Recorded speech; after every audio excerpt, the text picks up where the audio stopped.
andar pela fé e não pelo que vê. Amém. Andar pela fé E não pelo que vê. Amém. Senhor Jesus, só pelo título nós vemos que fé e o que se vê são coisas diferentes, né? A fé vê além do que você consegue ver naquele momento, né? Então vamos ver 2 Coríntios, capítulo 5. Esse relógio está certo aí? Não. Que horas são aí? 8 horas. Agora. 2 Coríntios 5, 7.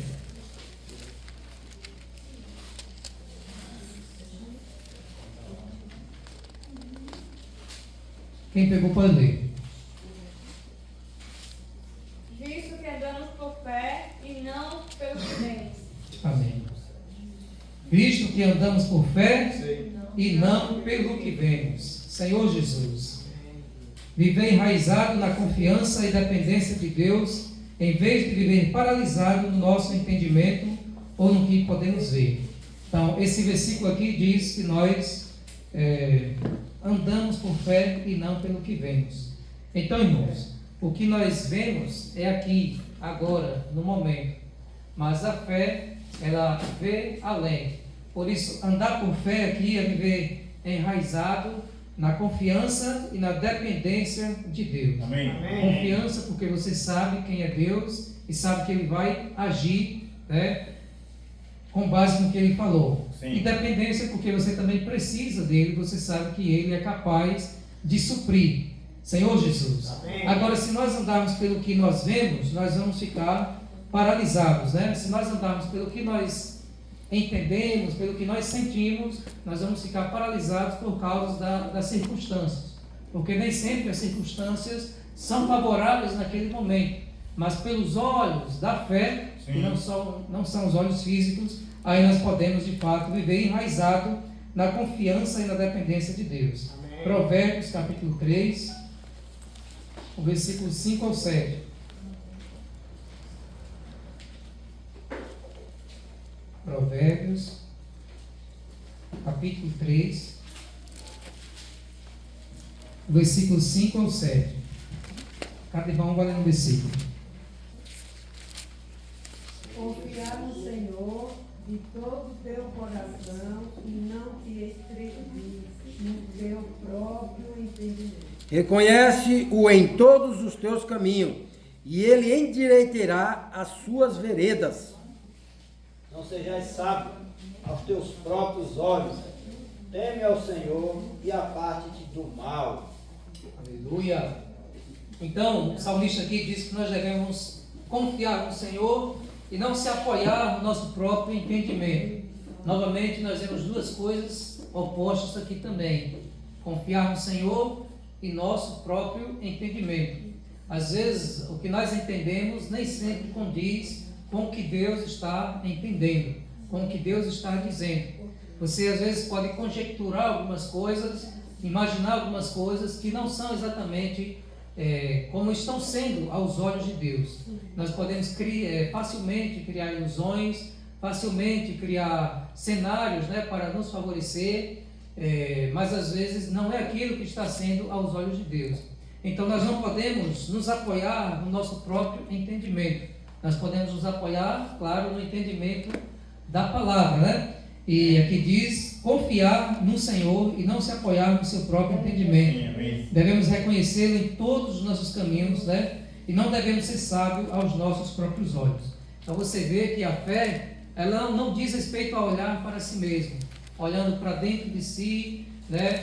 Eu estou me sentindo triste, abatido, aflito, mas a fé, ela põe os seus olhos naquele que é fiel, naquele que é grande, naquele que é capaz. Se você ficar olhando para si mesmo e não olhar para o autor e consumador da fé, você vai ficar realmente ali paralisado, porque as circunstâncias, às vezes, a montanha pode ser grande, né? A montanha pode ser grande, mas se você tiver fé, desmonte, passe daqui para colar, esse monte vai se passar, né? E isso pode ser de várias maneiras. Sim. Pode ser um monte mesmo, não fisicamente, mas seja uma doença, seja algum problema, ou pode ser a sua condição mental, a forma como você lidar com determinado problema ou situação.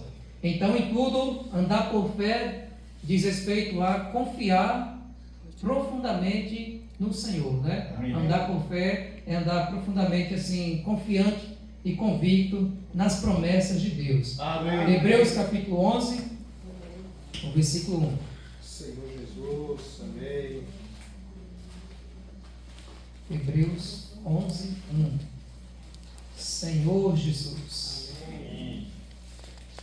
Quem pegou pode ler. Ora, a fé é a certeza de coisas que espera, a convicção de fatos que se não vêem. Então aqui nós temos a definição de fé.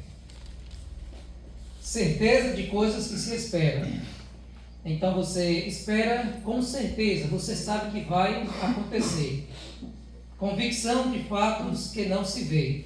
Convicção é você também está certo, né, daquilo, você está convicto, você não tem nenhuma dúvida. A dúvida é a inimiga da fé, também é oposta à fé, né? Se você tem fé que vai acontecer, você não tem dúvida. Se você tem dúvida que vai acontecer, você não está tendo uma fé genuína, né, 100% pura. Então, a fé aqui, ela é a certeza.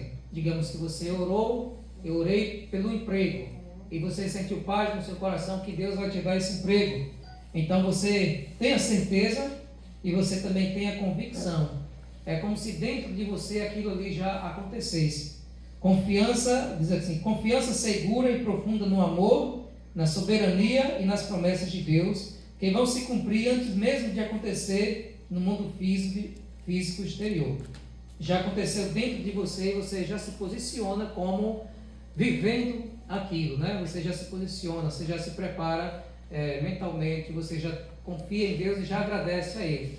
É assim que a Bíblia diz. Se você orar, né, e crendo que já recebeu, assim acontece. E o irmão Atmani, estou lembrando aqui que ele realmente, uma vez, ele contou esse testemunho, né? Um irmão cego, o irmão usava óculos, tinha muito problema, e ele orou, e ele disse que eu creio, já estou curado, e pegou e não usou mais o óculos. E daquele dia em diante, de fato, pela fé, aquele irmão foi curado. Amém. Outro irmão vendo esse testemunho, que usava o óculos também muitos graus, né? Ele disse, o irmão fulano foi criado também, agora, Senhor, que eu possa ser curado, Senhor, eu creio que um dia eu vou ser curado.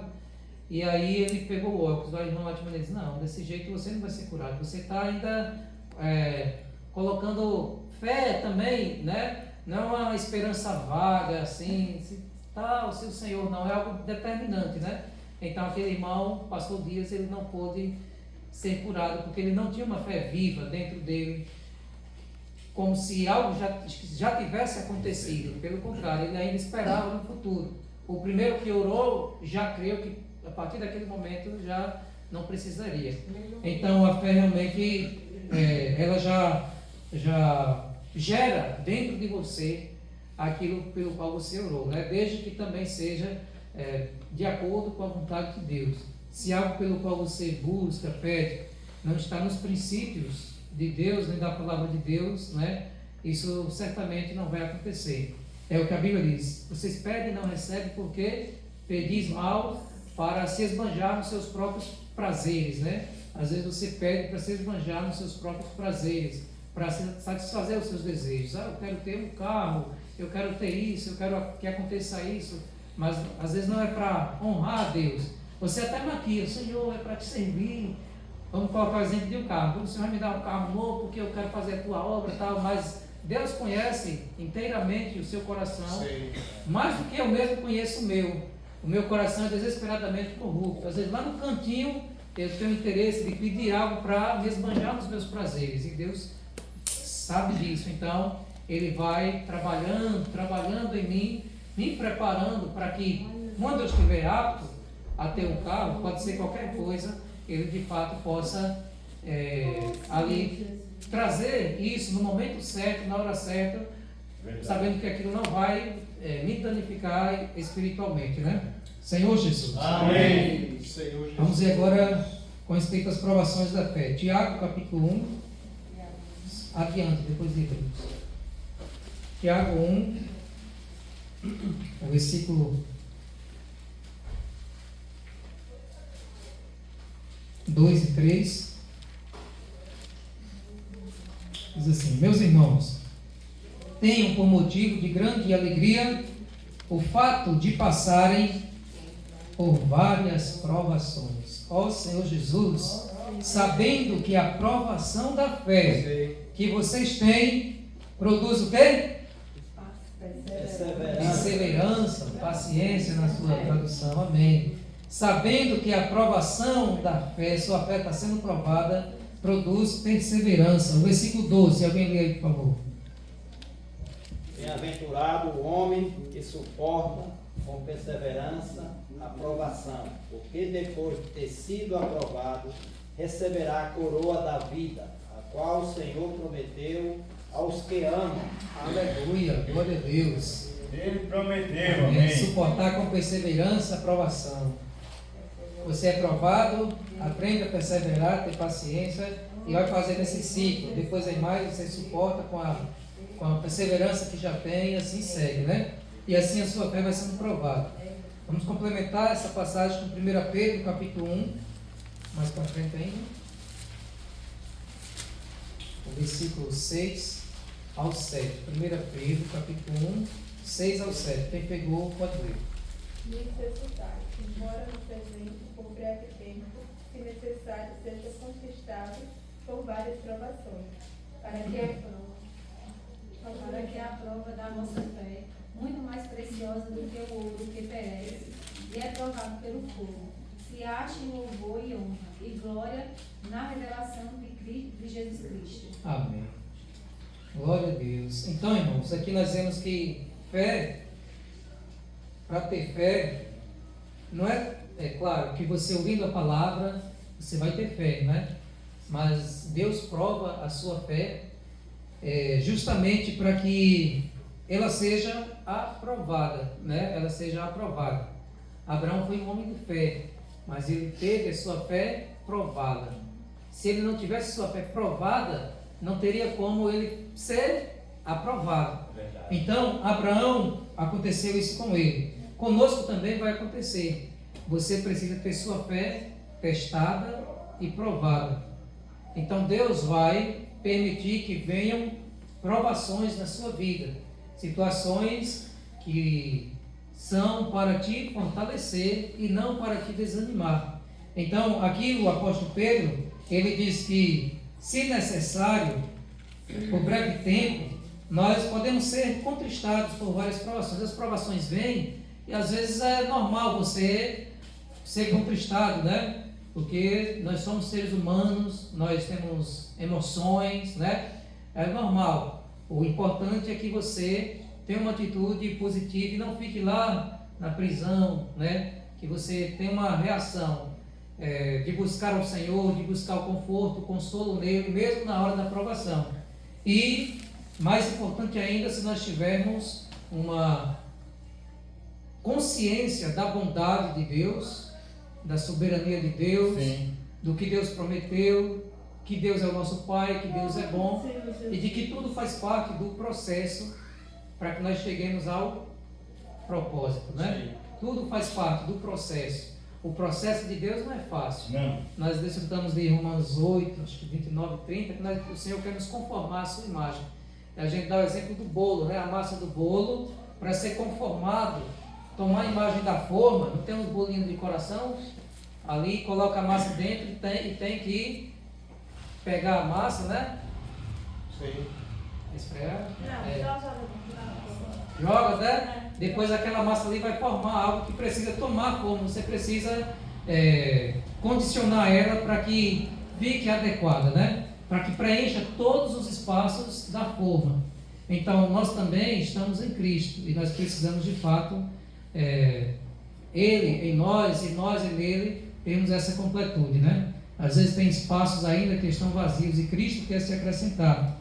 Então esse processo de moldar a massa na forma, né, requer realmente ali uma parte de sofrimento, de provações, mas tudo isso é para que você cresça. Senhor Jesus. Então essa fé, ela é purificada, através do fogo das provações. Cada vez mais você vai aumentando, você vai crescendo e você vai amadurecendo.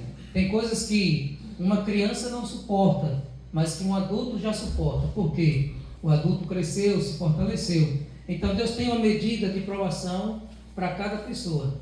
O ser humano, ele às vezes sempre vai achar, Senhor, é mais do que eu posso suportar. Mas Deus é quem nos conhece, né? E cada vez mais Ele vai te forjando, te preparando para que você possa lá na frente assumir aquilo que Ele te destinou para ser, né? Senhor Jesus. Amém. Então, graças a Deus, o que nós precisamos é estar firme, confiante na bondade de Deus e no propósito de Deus.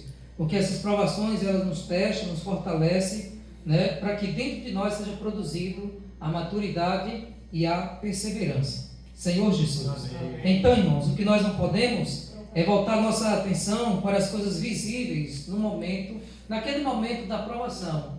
Ou estou passando por uma enfermidade, você fica se concentrando demais na enfermidade. É como se a enfermidade se tornasse o seu Deus. Você vai, com todo respeito, porque nós sabemos, seja a enfermidade qual seja, mas às vezes existem casos que a pessoa idolatra a sua enfermidade. Ela não consegue mais viver sem, com todo respeito novamente, alguns casos, se vitimizar, né? Isso, raros casos, né? Mas tem pessoas que fazem da sua enfermidade o seu amuleto.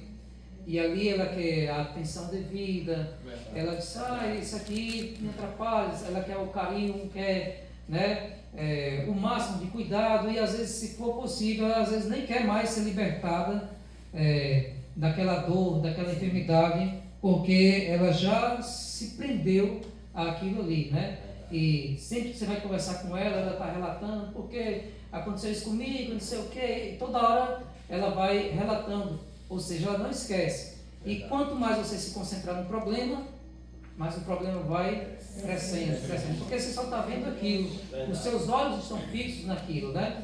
Então, como muitas vezes, às vezes eu estou com uma dor de cabeça antes de ir para a reunião, né? E se eu me concentrar, está dor de cabeça arretada. Um dia que a gente foi na casa de Jorge mesmo, estava com a cabeça doendo. Mas quando eu cheguei lá louvando, cantando, violão, eu esqueci que eu estava com dor de cabeça. Esqueci, né? Não senti mais a dor de cabeça. Estava louvando na reunião com os irmãos, né? Aí quando eu cheguei, foi com dor de cabeça, eu voltei sem dor de cabeça. Né? Mas se eu tivesse concentrado lá na reunião, e dor de cabeça, toda hora pensando na dor de cabeça, é como se não saísse a dor. Mas eu mudei o meu foco, a minha mente, né? E na alegria ali com os irmãos, louvando, experienciando tudo aquilo, de repente o problema desapareceu, né? Porque o foco estava em Deus. Amém. Irmãos, né? As provações vêm, as dores de cabeça, os problemas, eles podem vir. Mas não fique assim, acordar pensando no problema, viver o dia pensando no problema, dormir pensando no problema, aí fica difícil, né? Tente buscar o Senhor Jesus, o buscar que eu falo é de coração mesmo, né? Louvar ao Senhor, assistir um filme evangélico que possa fortalecer a sua fé, assistir testemunhos que são maravilhosos, mergulhe na palavra, nos salmos, né? Cante louvores, e tudo isso é um alimento para que a sua mente não fique focando demais no problema, senão você vai ser paralisado, né? Diz assim, se voltarmos nossa atenção às coisas visíveis no momento, antes de se cumprir a promessa, e tudo está contraditório, nossa busca ao Senhor pode ser paralisada e esfriada. Por outro lado, devemos ser preparados para que recebamos a promessa e não nos esfriemos no Senhor. As aparências são os maiores inimigos da fé. As aparências são os maiores inimigos da fé.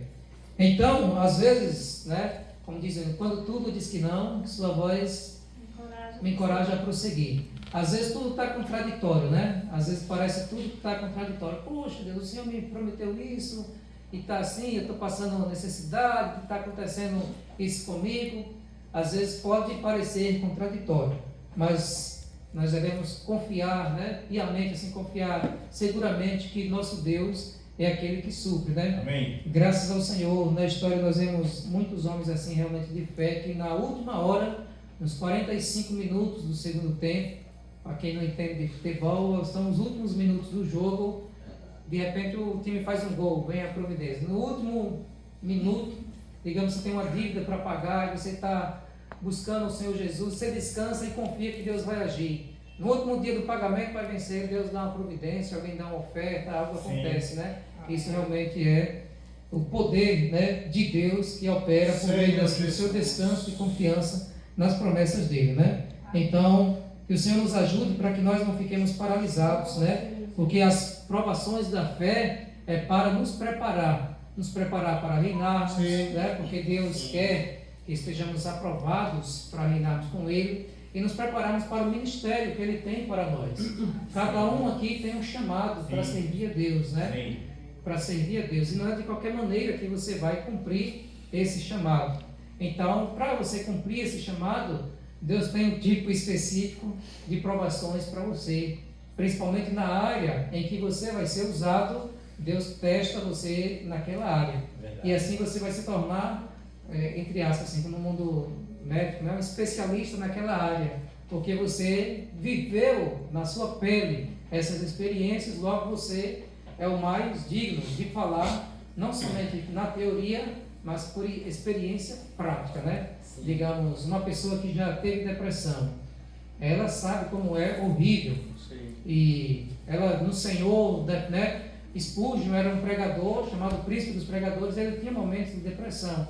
Então, ninguém mais digno, ninguém não, né? Uma pessoa dessa forma que é digna de também aconselhar, de dar uma palavra específica para a pessoa que está passando por aquilo que ele já passou, porque ele sabe os gatilhos, ele sabe assim esses aspectos de ajudar. Então, às vezes Deus permite uma provação, sofrimentos para a edificação do corpo de Cristo. Deus às vezes tem em vista não somente você lá na frente ser exaltado, mas Deus tem em vista também o corpo de Cristo ser edificado. Sofrimentos em vista do corpo de Cristo. Então, uma pessoa que sofreu muito em uma determinada área, mais tarde ela pode ajudar a igreja, muitos membros, né? E assim a igreja vai ter pessoas em cada área ali qualificada para que possa ajudar aqueles que estão chegando e vivenciando coisas que eles já passaram. Senhor Jesus. Amém. Então, irmãos, para nós chegarmos aquilo que Deus predestinou para nós, nós passamos pelo fogo para que sejamos purificados, né? E aí nós vamos ver o exemplo de José. Vamos ver o exemplo de José. Ele teve um sonho, mas até o sonho se concluir, ele passou por muitas provações, né? Vamos ver Gênesis 37. Que horas são aí? Gênesis 37, do 5 ao 11. Quem pegou pode ler.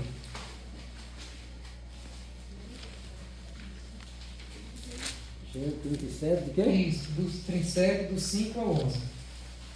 Teve José um sonho e o relatou a seus irmãos. Por isso o odiaram ainda mais, pois lhe disse: rogo-vos, ouvi este sonho que tive. E estavam os feixes no campo, e eis que o meu feixe se levantou e ficou em pé, e os vossos feixes o rodeavam, se inclinavam perante o meu. 8.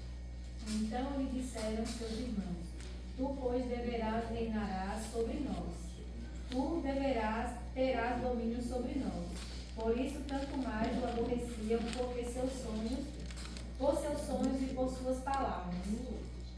Teve ainda outro sonho, e se referiu aos seus irmãos, dizendo: sonhei também que o sol, a lua e 11 estrelas se inclinavam perante mim.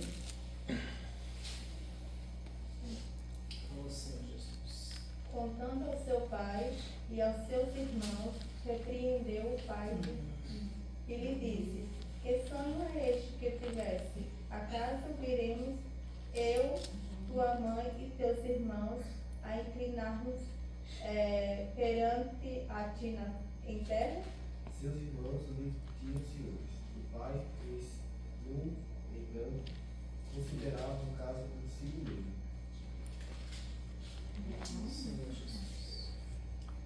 Qual é a 12. Isso, tá, pode deixar até 11. Vamos dar uma pausa. Vamos assistir aqui pequeno vídeo sobre essa primeira parte da mensagem. Depois a gente continua. Pode colocar. Já vista, mal posicionado. Pode dar pausa aí para a gente. Hoje muitas pessoas têm dificuldade. Já vista.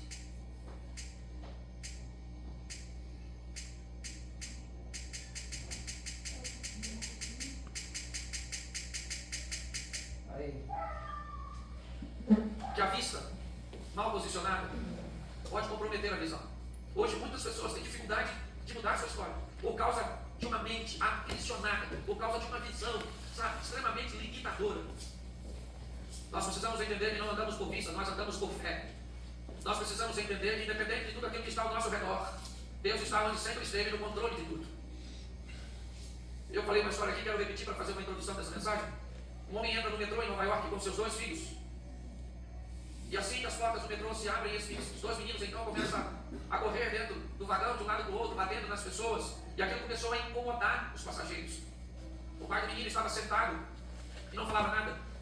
E os meninos corriam para lá, corriam para cá, caíam em cima de um, caíam em cima de outro. E aquilo criou um mal-estar tão grande nas pessoas que um homem resolveu abordar o pai e disse: você não está vendo o que os seus filhos estão fazendo? Eles estão nos incomodando. E o homem disse: eu não sei o que fazer, sim. Eu acabei de vir do hospital. E assim que os meninos receberam a notícia que a mãe deles morreu, eles ficaram desse jeito. E eu não sei o que fazer. Eles não estão conseguindo assimilar. E naquele momento, naquele vagão, os meninos continuaram fazendo bagunça. Mas a mente das pessoas mudou depois de saber o que estava acontecendo. Às vezes as coisas não vão mudar ao seu redor, mas elas podem mudar dentro de você. Ou muitas vezes nós vamos ver situações extremamente desafiadoras, ambientes totalmente pessimistas, mas nós não somos movidos por aquilo que está ao nosso redor. Para nós, o sol brilha sempre, porque Deus está no controle de tudo. Não permita com que a vista contamine a sua visão. Entenda que você vive na presença de um Deus de milagre, de um Todo-Poderoso. Aquele que há de vir virá e não tardará. Então, aí nós vemos que também, muitas vezes, vai ser uma condição mental, né? Às vezes as circunstâncias não mudam de repente, no tempo que você quer, mas o que vai mudar é a sua forma como vai lidar com aquilo. Essas crianças lá no trem, lá no metrô, enjoava um, enjoava outro, todo mundo ficou com raiva. Tá menino bravo, em cima de um, em cima de outro. Mas quando o pai contou a história que eles estavam assim, porque a mãe tinha acabado de morrer lá no hospital, todo mundo ficou comovido. E aí agora, não, deixa o menino, é a forma deles reagir. Então tudo primeiramente o contexto em você seria saber que Deus está providenciando, né? É o Deus supridor, e depois a sua condição mental de não ficar focando só naquilo que vê, né? Mas ter uma sabedoria de saber que tem algo muito mais além daquilo que se vê. As aparências são inimigas da fé.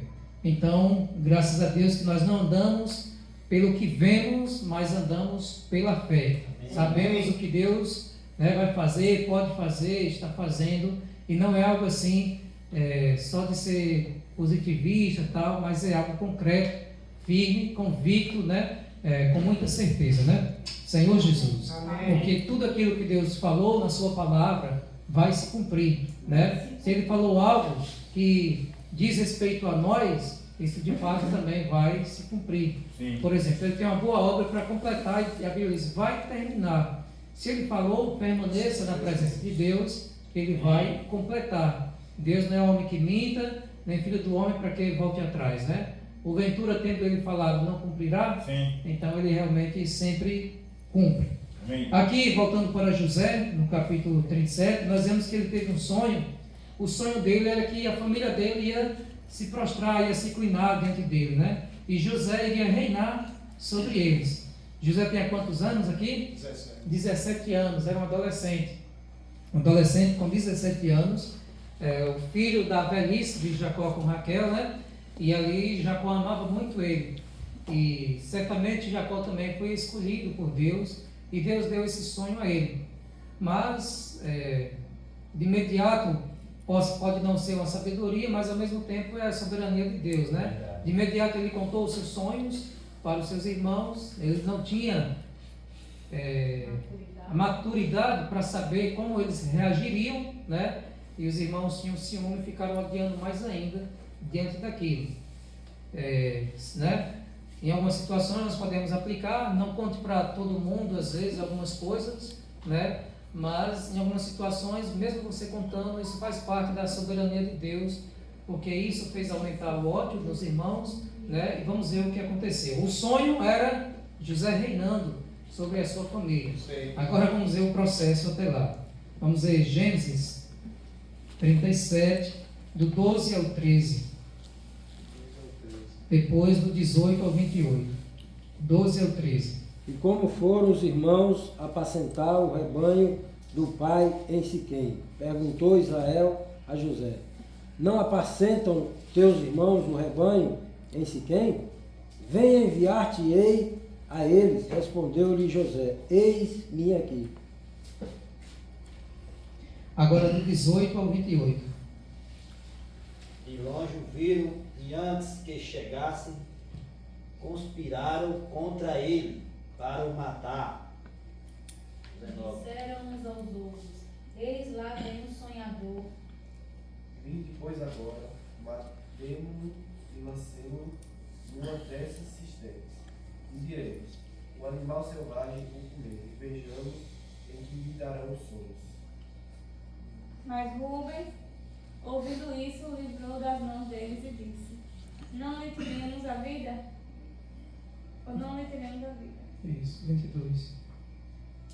Também lhes disse Rúben: não derramareis sangue, lançai-o nesta cisterna que está no deserto, e não ponhais mão sobre ele. Isto disse para o livrar deles, a fim de o restituir o pai. Mas logo que chegou José a seus irmãos, despiram-no da túnica. A túnica talar de mangas compridas que trazia. 24. E tomando lançaram na cisterna vazia, sem água. Depois sentaram-se para comer. Levantando os olhos, viram que uma caravana de ismaelitas vinham de Gileade. Seus camelos traziam especiarias, bálsamo e mirra, que levavam para o Egito. Então Judá disse aos irmãos: o que vamos ganhar se matarmos o nosso irmão e depois escondermos a sua morte? Venham, vamos vendê-lo aos ismaelitas. Não lhe passamos mal, pois é nosso irmão, é do nosso sangue. Seus irmãos concordaram. E quando os mercadores midianitas passaram, os irmãos de José o tiraram da cisterna e o venderam aos ismaelitas por 20 moedas de prata, e os ismaelitas levaram para o Egito. Senhor Jesus. Amém. E aí, irmãos? Se José não tivesse a maturidade, não sei, ele poderia pensar: rapaz, acho que meu sonho vai se cumprir, não. Estou indo para longe da minha família, né? Lá para o Egito. Senhor Jesus, aqui faz parte, né? Ele tinha um sonho, a família dele ia se prostrar diante dele, né? Mas os irmãos também tinham ódio da vida de José por ser mais amado por Jacó. O pai deu uma roupa bonita para ele, uma túnica, né? Sim. Os irmãos mais velhos não tinham isso, e tudo isso foi acarretando em ciúmes, em iras, né? Em contendas, e eles quase iriam fazer o que Caim fez com Abel. Mas aqui Judá, ele diz: não, é nosso irmão, é do nosso sangue, não vamos matá-lo, né? Jogaram numa cisterna, ao sofrimento de um jovem de 17 anos, né? Lá preso na cisterna, certamente chorou, né? Ali sozinho naquela cisterna, sede, muitas situações por causa do ódio humano, né? E ciúmes. Tudo isso fez com que o pecado ali na carne daqueles irmãos pudessem maltratar o seu irmão, né? Senhor Jesus. Mas aí eles tiveram essa posição, Rubem, né? O irmão mais velho deles: não, vamos tirar ele e vamos vender para esses midianitas que estão passando, vão lá para o Egito, e eles venderam. E aí já começou o processo. O primeiro processo aqui, para José ir alcançar seu sonho, que ele nem sabia naquele momento exatamente que seria um processo para viver o sonho, às vezes nós não sabemos, né? Passamos por algumas coisas, mas não entendemos que isso faz parte para lá na frente você viver os sonhos de Deus. Então, o que ele enfrentou aqui? Ciúme, ódio e zombaria, né? O tal sonhador começa a zombar de você, o pregador, o pastor, né? O santinho, o irmãozinho, começa a zombar de você, né? E às vezes tentam te caluniar, tentam te maltratar, né? Por causa da grandiosidade do projeto de Deus na sua vida. Mas tenha paz, porque também tudo isso coopera para que aconteça os desígnios de Deus, né? Até mesmo essas tristezas, tribulações, tudo isso faz parte para que lá na frente se cumpra aquilo que Deus determinou. Então, o processo aí que José enfrentou nesse episódio aqui foi ciúmes, ódios, né? Zombarias, ele realmente foi vendido ali. E ele foi lá para a casa de um oficial do rei. Vamos ver o capítulo 39. Potifar, né? Mas outro processo aqui. Ele foi preso injustamente e sofreu calúnia, né? Uma mentira. Senhor Jesus. 39, o versículo 1 e o 7. Quem pegou pode ler. José foi levado ao Egito e Potifar, oficial de Faraó, comandante da guarda egípcia, comprou 2 ismaelitas que tinham levado para lá. 7. Aconteceram depois dessas coisas que a mulher de seu senhor pôs os olhos em José e lhe disse: deita-te comigo. Então José foi levado lá para o Egito.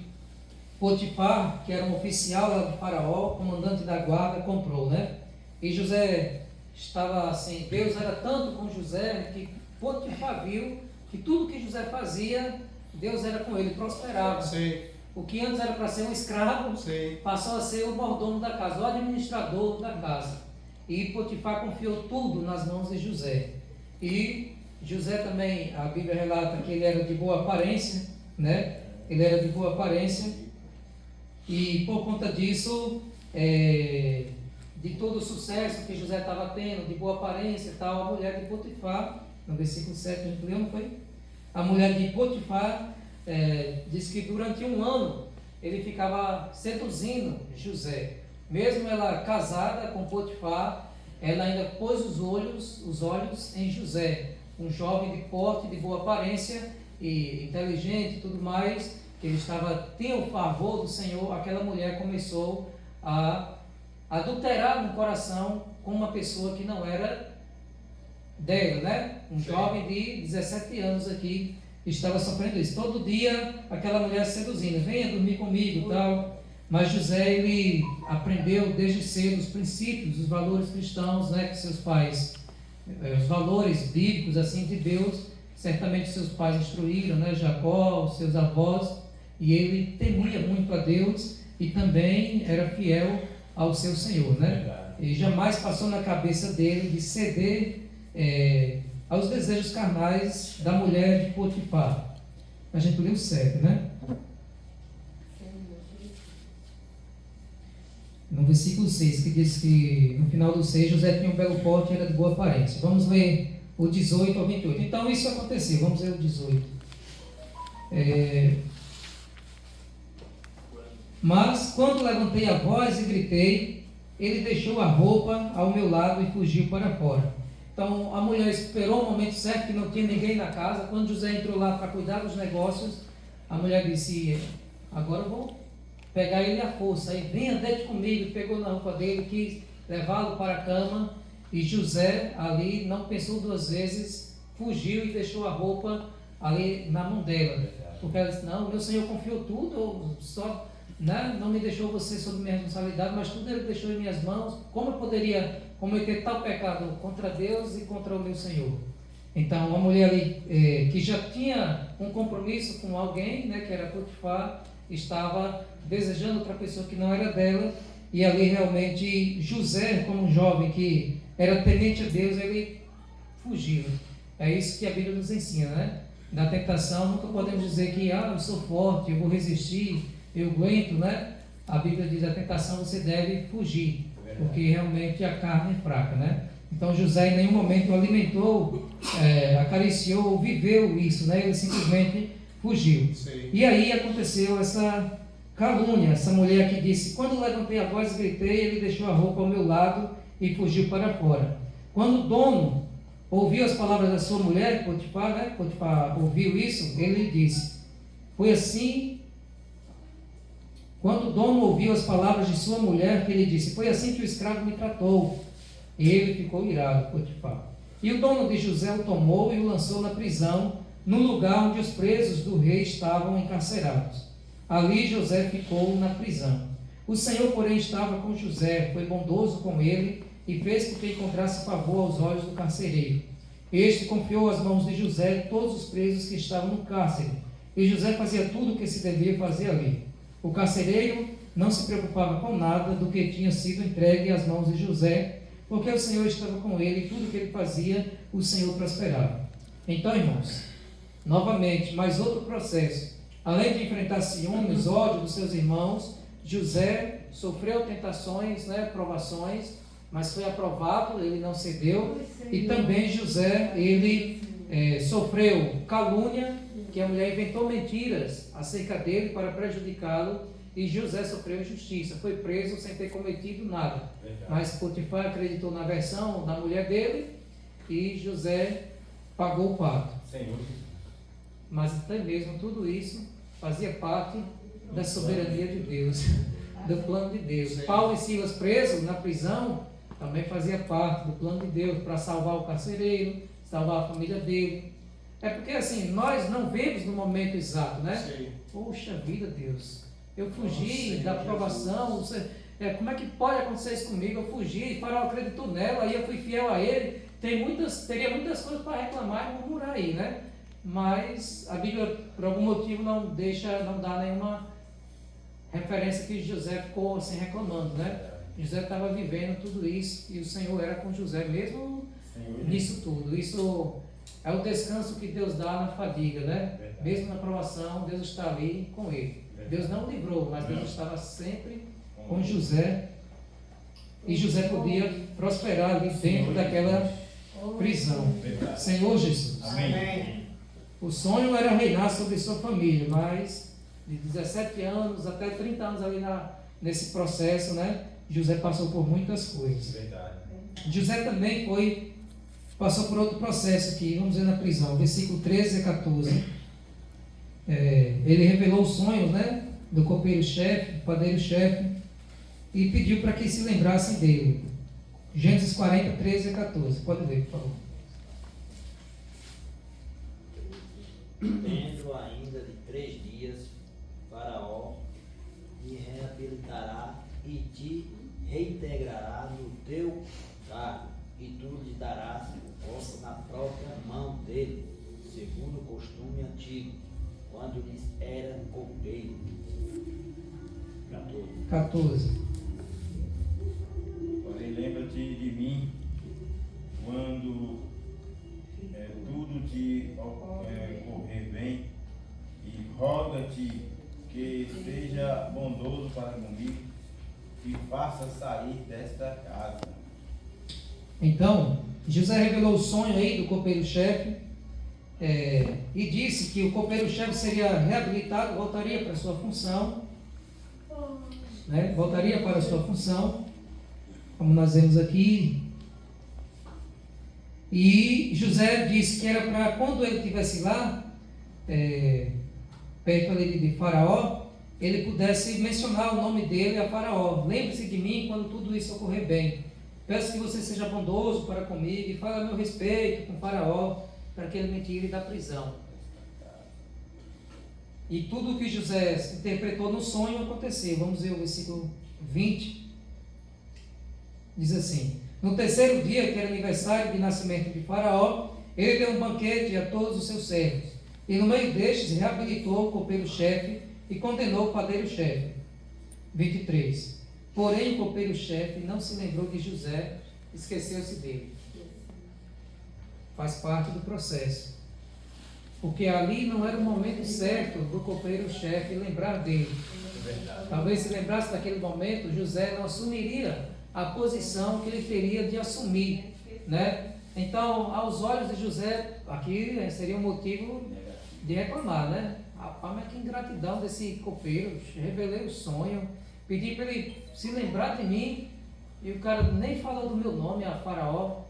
Às vezes pode acontecer isso. Você ajuda uma pessoa, né, para que a pessoa possa se reabilitar, digamos assim, mas depois você não tem o seu nome mencionado lá, né? Você não recebe o favor, a gratidão daquela pessoa naquele momento.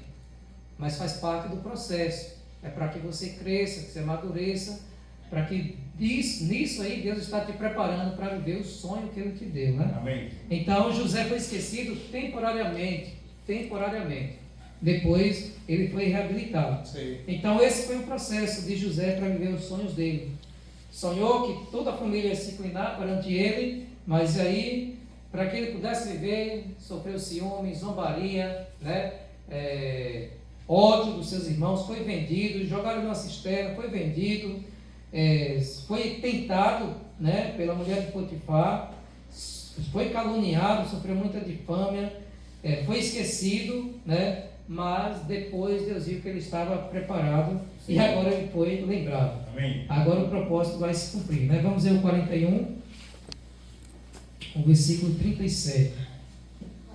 41, 37. Senhor Jesus, o faraó teve um sonho que ninguém conseguia interpretar. Foi nesse momento que o copeiro-chefe lembrou: Senhor, tem uma pessoa lá na prisão que tudo que eu sonhei aconteceu. Aí Faraó, como já estava agoniado com esse sonho das vacas magras, gordas, se referindo à fome que aconteceria, Faraó diz: manda chamar esse homem que eu quero saber o que de fato vai acontecer. Chamou José. José disse que não era ele, era o Deus dele que iria interpretar, né? Essa humildade de saber que não vem nada dele, é Deus. Revelou o sonho e vamos ver o que aconteceu.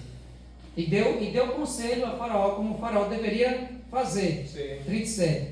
O conselho agradou a Faraó e todos os seus oficiais. Então Faraó perguntou aos seus oficiais: será que poderíamos achar alguém melhor do que José, um homem em quem está o Espírito de Deus? Depois Faraó disse a José: visto que Deus revelou tudo isso a você, não há ninguém tão ajuizado e sábio como você. Você será o administrador da minha casa e todo o meu povo obedecerá a sua palavra. Somente no trono eu serei maior do que você. Então o Faraó disse mais a José: eis que eu constituo autoridade sobre toda a terra do Egito. Então o Faraó tirou o seu anel sinete da mão e o pôs no dedo de José. Mandou que o vestissem com roupas de linho fino e lhe pôs no pescoço um colar de ouro. E fez subir na sua segunda carruagem e clamavam diante dele: inclinem-se todos. Desse modo deu-lhes autoridade sobre toda a terra do Egito. Disse ainda Faraó a José: eu sou Faraó, mas sem a sua ordem ninguém poderá fazer nada em toda a terra do Egito. Ó Senhor Jesus. Então José foi lembrado no momento certo, né? José tinha que sair da casa de Potifar para ir para a prisão. E aí o copeiro-chefe teve o seu sonho revelado, depois lembrar de José, falar de José a Faraó, e aí já era pessoa grande mesmo, já era Faraó que mandou chamá-lo, né? E ali realmente, diante disso, Faraó viu José revelando o sonho e disse: não, esse todo conselho, eu vejo que só você é capaz de fazer essa administração.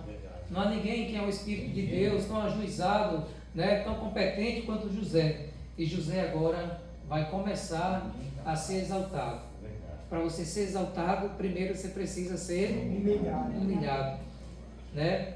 E a Bíblia diz: humilhe-se diante da potente mão de Deus, para que Ele em tempo oportuno vos exalte. Para que você seja exaltado, precisa às vezes passar por um processo de humilhação. Você é humilhado, mas nesse processo de humilhação, você lá preso, né? Tantos anos na prisão, você sendo zombado, você sendo caluniado, as pessoas inventando mentiras a seu respeito. Tudo isso às vezes é necessário. Você está sendo humilhado. Esse é o processo. Mas um dia Deus vai te exaltar, né? Então às vezes, primeiro Deus nos permite rebaixar para nós aprendermos, crescermos, amadurecermos, ganharmos experiência. Quando você estiver pronto, aí Deus te exalta. Porque se você não estiver pronto, se José fosse lembrado naquele momento ali, na primeira vez, talvez ele não estava pronto. As coisas não iam se encaixar para ele ser um rei, né? Porque o padeiro-chefe ia mencionar, mas não ia ter muito favor assim para Faraó, mas quando o Faraó de fato estava precisando, aí agora que chegou a oportunidade, né? Então quem conduz a nossa vida é Deus. Amém. Nós não vejamos, né? Porque às vezes a gente fica preso com os olhos físicos, né? Está acontecendo isso comigo, isso e isso, mas é Deus que tem um propósito maior para a sua vida e tudo coopera para o bem daqueles que amam a Deus e são chamados segundo o seu propósito, né? Então aqui a promessa começa a se cumprir. Senhor Jesus. 42, 1 a 2. Vamos ver a promessa se cumprindo, os irmãos se prostrando, né? 42, 1 a 2. Quando Jacó soube que houve mantimento no Egito, disse a seus filhos: por que vocês estão aí olhando uns para os outros? E acrescentou: ouvi dizer que há cereais no Egito, vão até lá e comprem cereais para que vivamos e não morramos. Versículo 6. José era governador daquela terra, era ele quem vendia a todos os povos da terra. Os irmãos de José vieram e se prostraram com o rosto em terra diante dele. Lembra do sonho? Né? Sol, as duas estrelas, os peixes, tudo se prostrando diante dele. Já aconteceu aqui, né, esse sonho. Senhor Jesus. Amém. 8. José reconheceu os irmãos, mas eles não reconheceram. Ó Senhor Jesus. 43, versículo 26. 43, 26. Quando José chegou à sua casa, trouxeram-lhe para dentro o presente que tinham em mãos e se inclinaram até o chão diante dele. O sonho se cumprindo. Os irmãos agora nem sabiam que era José, mas estavam se inclinando como forma de reverência, né? De respeito à figura de José. E José também, ele até lembrou do sonho, né?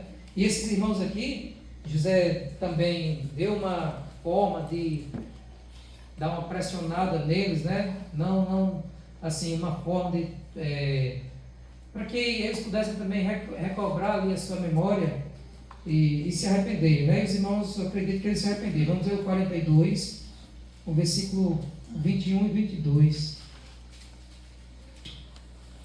Pode ler quem pegou, 21 e 22. Então disseram uns aos outros: na verdade, somos culpados no tocante a nosso irmão, pois ele vimos a angústia da alma quando nos rogava e não lhe acudimos, por isso nos vem esta ansiedade. Respondeu-lhes Rúben: não vos disse eu, não pequeis contra os jovens, e não me quiseste ouvir, pois vedes aí que se requer de nós o seu sangue. Então, quando José aqui armou uma cilada aqui para que eles não pudessem retornar e depois eles não voltassem, né? José acusou eles que eles eram espiões, colocou um copo lá no saco de alimentos dele, né? E disse: agora eu vou deixar um preso e agora vocês vão vir com o irmão mais novo, que era Benjamim, se não me engano. Benjamim, o irmão mais novo dele, nascido da mesma mãe. E eles ficaram assim agoniados, porque Jacó só tinha aquele filho que era de Raquel e irmão de José, né? E Jacó também amava. Aí quando deram essa notícia ao pai, Jacó: já perdi José, vou perder agora meu outro filho Benjamim, né? E Jacó resistiu muito, mas a comida acabou e não ia morrer de fome, tinha que comprar mais. Jacó relutou, mas aí Judá: não, pai, pode deixar, eu dou a minha palavra. Até que levaram seu irmão Benjamim, né? E ali José na prisão, José ali já governando, viu seu filho, viu seu irmão, naquele momento ali que levaram para almoçar, e ele chorou, né? Foi no seu quarto, chorou porque estava relembrando de tudo, até que chegou um momento que José se revelou, né? Abraçou os seus irmãos, não teve ódio, não teve rancor, mas teve uma atitude realmente positiva. Amém. Vamos ler mais os versículos para a gente finalizar. 45, Gênesis 45, 3 a 5, diz assim: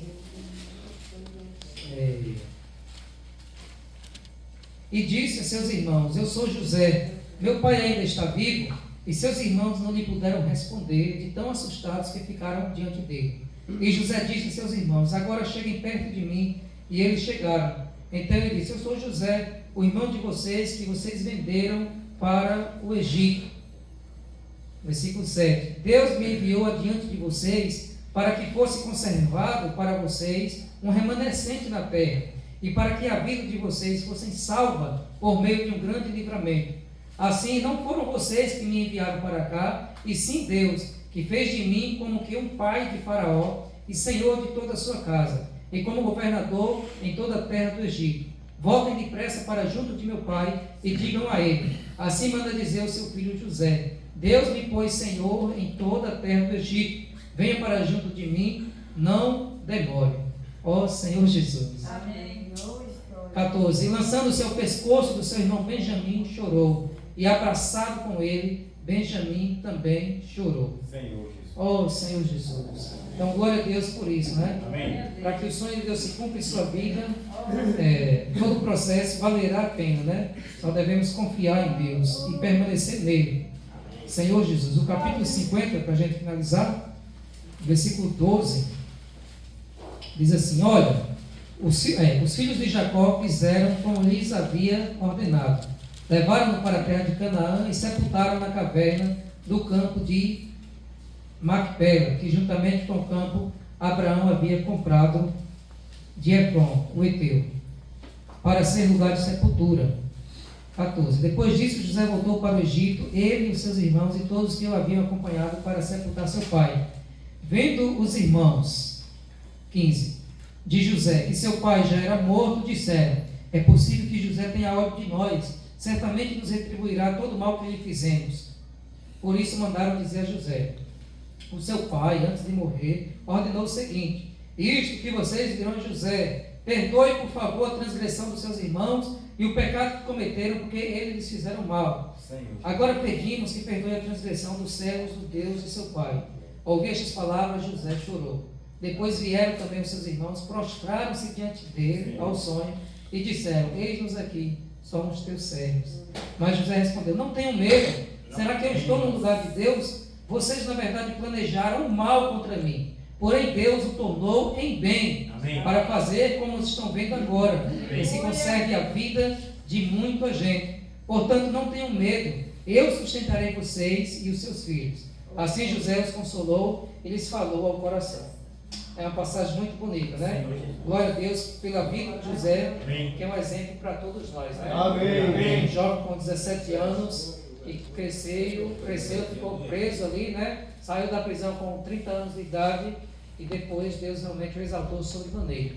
Então a Bíblia diz que os que se humilham serão exaltados, mas aqueles que ficam se exaltando serão humilhados, né? Então vamos confiar em Deus, e mesmo no sofrimento, às vezes Deus não tira porque é necessário, mas Deus sempre vai estar contigo ali naquele momento, né? Amém. Vamos finalizar vendo o vídeo, aí os irmãos desfrutam após o vídeo.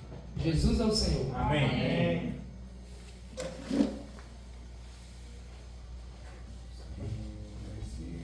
Na prisão. José estava ali, 2 homens, copeiro do rei, padeiro do rei, foram lançados na prisão. José conhece eles. E certo dia José percebe que o semblante deles estava caído e pergunta: o que aconteceu com vocês? Mesmo sendo injustiçados, se preocupam com outros. E eles disseram: olha, eu tive um sonho, assim, assado. E José diz: eu vou te dizer o que vai acontecer contigo. E ele interpreta o sonho do padeiro mó e do copeiro mó. E agora, depois de 3 dias, saem aqueles homens. E acontece que José havia interpretado, dito para eles. E José havia dado um recado àquele, o copeiro mó: lembra-te de mim quando tu estiver diante de Faraó. Eu estou interpretando o teu sonho, mas faz um favor para mim. Quando tu estiver diante de Faraó, menciona, fala sobre mim. Mas a Bíblia diz que ele diz: escuta isso aqui, que aquele homem, quando ele é restituído ao cargo de copeiro mó, ele se esquece de José. E quem sabe José estava na prisão dizendo assim: agora pronto. O copeiro que eu tinha esperança me esquece de mim. Quem não ajudei esqueceu de mim, esqueceu não. Deus está preparando o momento certo para mencionar o teu nome diante daquele que vai te colocar no propósito. Deus sabe exatamente o momento certo, a hora certa de mencionar o teu nome, de chamar o teu nome, porque se ele chama no momento errado, você entra no propósito errado. Se lembrasse de José naquela hora, José sairia da prisão, vai se bater. Cuidado para você não querer as coisas fora do tempo, senão você vai entrar no propósito errado. Tem muita gente entrando em propósito errado porque apressa o tempo, por causa da ansiedade. Mas José sabia que aquilo que Deus tinha para a vida dele, ninguém podia impedir. E aquilo que Deus tem para a sua vida, ninguém pode anular. Então chega um tempo que agora, queridos, Faraó tem sonho. E quando o Faraó tem um sonho, ninguém interpreta. Porque Deus já tinha um capacete naquela missão. Então aquele copeiro morre, se lembra de quem? De José. Chegou o momento certo de José agora. Chegou a hora certa de José agora. E diz, olha, Faraó, lá na prisão tem um homem. E este homem vai interpretar o teu sonho. Ele interpretou meu sonho, interpretou o sonho do padeiro Mó, e do jeito que ele falou aconteceu. Então Faraó, traz esse homem depressa aqui. José agora está diante de Faraó, com a maior simplicidade do mundo, e diz, olha, conta o sonho. E o Deus Todo-Poderoso, a quem se dará a interpretação. José não se engrandece. José se mantém íntegro. Então Faraó conta o sonho para ele. E agora José interpreta esse sonho. José chega no propósito. Mas até chegar no propósito, foi dor. Foi luta. Foi acusações. Às vezes nós perguntamos assim, por que eu sou odiado, acusado, atacado? José não era ninguém ali. Mas José estava sendo atacado não é pelo que ele era, mas pelo que ele se tornaria. O inimigo das nossas almas nos ataca, não pelo que nós somos, que às vezes nós não somos nada. Ataca a nossa vida porque ele sabe quem Deus vai nos tornar, quem nós nos tornaremos. Há um propósito de Deus, e muitas vezes o inimigo sabe aonde é que nós vamos chegar e ele quer impedir. Não é pelo que você conquistou, é pelo que você vai conquistar. Não é pela posição que você tem, é pela posição que você terá. O inimigo ataca para impedir aquilo que Deus tem para a sua vida. O inimigo atenta contra a sua vida, levanta pessoas contra a sua vida, porque ele sabe o que Deus tem para você, sabe o ministério que Deus tem para a sua vida, tenta confundir a sua mente e tenta levantar pessoas. Entenda isso. Entre você e o propósito existe um processo. Até você alcançar o propósito de Deus, você tem que caminhar num caminho espinhoso do processo. E tem gente que desiste, e aí não vai viver aquilo que Deus tem. Você quer desistir? Pode desistir, mas sabe que você vai perder aquilo que Deus tem. Você vai desistir e vai perder o que Deus tem. A luta é grande, pastor, está me apertando, pastor, mas vai para frente. Lá na frente você vai ver a glória de Deus em teu favor. Essa é a verdade. Deus te dá um propósito e a presença dele é contigo no processo. Deus te dá um propósito e a presença dele é contigo ao longo do processo. Escuta, o processo te prepara para o propósito. Porque não é simplesmente a injustiça, não é simplesmente a calúnia, não é simplesmente o vender, não é simplesmente o ódio, a inveja. Aquilo tudo também fazia parte de um processo de preparação do próprio José para que ele se tornasse forjado para governador do Egito. As dificuldades nos tornam mais preparados, querido. As lutas nos tornam mais experientes, queridos. As adversidades nos preparam para grandes conquistas.